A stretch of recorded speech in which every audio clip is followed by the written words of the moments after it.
ছোটোবেলায় একটা গল্প আমার খুব প্রিয় ছিল, আর সেই গল্পটা বারবার করে শুনতাম। গল্পটা এরকমই। একজন বুড়ি ছিল। সেই বুড়ি সহায় সম্বলহীন, খুব গরিব। তো তাকে যদি জিজ্ঞাসা করা হতো, তুমি কিসে ভয় পাও, সে তখন উত্তর দিত, আমি বাঘেরও ডরাই না, ভূতেরও ডরাই না, আমি শুধু ডরাই টিপটিপিনিকে। তো সবাই তাকে প্রশ্ন করতো যে টিপটিপিনি আবার কোন ভয়ঙ্কর জন্তু বা কোনো ভূতের নাম কি?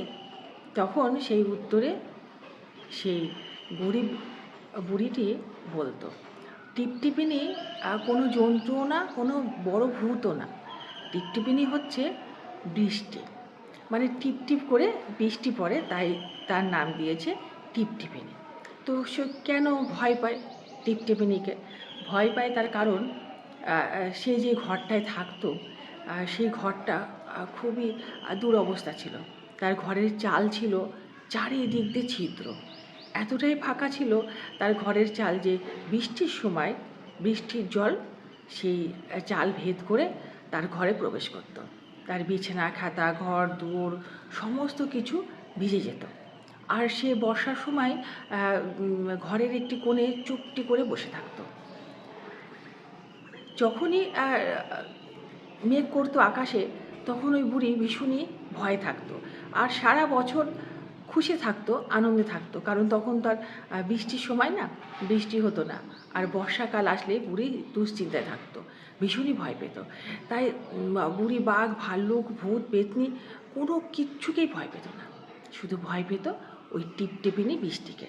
কারণ ওই টিপটিপিনি বৃষ্টি তার জীবনে সবথেকে বড় ভয়ঙ্কর দিন ডেকে নিয়ে আসতো।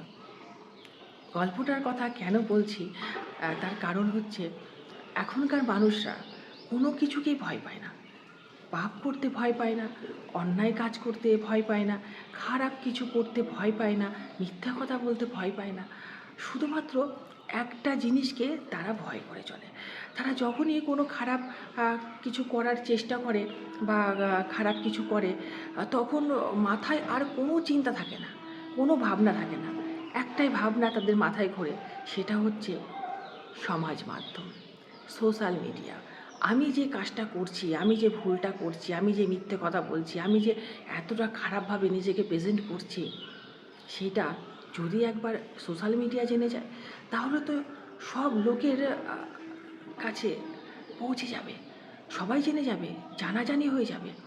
সেজন্য মানুষ এখন তার বিবেকের কাছে কোনো রকম প্রতিশ্রুতি দেয় না, তার বিবেকের কথা শোনে না, সে নিজে থেকে সাবধান হয় না। শুধুমাত্র ওই সোশ্যাল মিডিয়ার কথা যখনই তাদের মাথায় আসে, তখনই সেই মানুষটি সংযত হয়ে যায়, সাবধান হয়ে যায়, বা যে কাজটি সে করবে বলে মনস্থির করেছিল, কোনো অন্যায় কাজ, সেই কাজটার প্রতি সে আরও মনোযোগ দেয়, আরও সাবধানতা অবলম্বন করে, এবং যতটা সম্ভব গোপনে করা যায় সেই রাস্তা সে বেছে নেয়।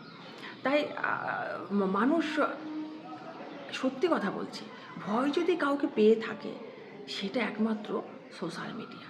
কারণ এই সমাজ মাধ্যম মধ্যে যারা আমরা আছি, আমার কথাও বলবো, প্রত্যেকটা মানুষ যারা উপস্থিত আছেন, তারা কিন্তু ওই একটা মানুষের কোনো রকম ফাঁক ফোকর পেলে, কোনো রকম ছিদ্র ফেলে তার উপর দিয়ে এমনভাবে জল ঢালে যে তার সমস্ত প্ল্যান ভেস্তে যায়, তার সমস্ত চরিত্র উঠে আসে। সে মানুষটি ঠিক কীরকম কী চায়, কতটা মিথ্যা কথা বলছে, কতটা খারাপ ভাবে নিজেকে উপস্থাপনা করছে, সমস্ত কিছু ওই ফাঁক ফোকর দিয়ে জল ঢেলে সব ভেস্তে দেয়, সব কিছু ভিজিয়ে দেয়। সেজন্য আমাদের প্রত্যেকটা মানুষের কাছে সবথেকে ভয়ঙ্কর সেটি হচ্ছে সমাজ মাধ্যম।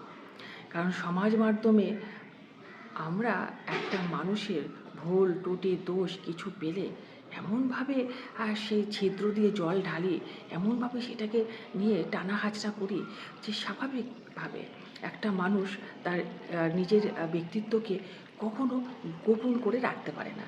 সেই মানুষটার চরিত্রটাকে সে কখনো নিজের কাছে ধরে রাখতে পারে না। সেই মানুষটার উদ্দেশ্য যদি ভালো হয়, তবুও কিন্তু অনেক সময় দেখা যায় যে এই সমাজ মাধ্যম তার উদ্দেশ্যটাকে পঙ্গু করে দিচ্ছে, তার উদ্দেশ্যটাকে বিকৃতি করে সেটাকে উপস্থাপনা করছে, সবাইকে জানাচ্ছে।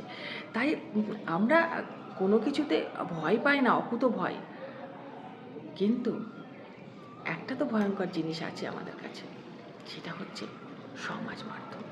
তাই সমাজ মাধ্যমের কথা ভেবে হোক বা যেই কথা ভেবেই হোক না কেন, আমরা যখন অনেক মানুষ কিছু করার আগে নিজেদেরকে সতর্ক করে দিই, ঠিক সেরকমই কিছু মানুষ আছে ওত পেতে থাকে।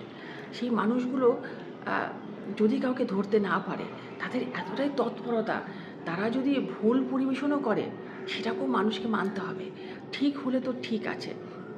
তাই একটা মানুষ যদি ভালো কিছু করে, একটা মানুষ যদি সত্যি কথাও বলে, একটা মানুষ যদি সৎভাবেও চলে, তাহলে এই সমাজ মাধ্যমের কিছু উপস্থাপনা আছে, বা যারা উপস্থাপন করে তারা কিন্তু তাদেরকে ছাড়ে না। তারা বুঝতে পারুক বা না পারুক, ঠিক সেই মানুষটার সম্মানহানি করবেই করবে।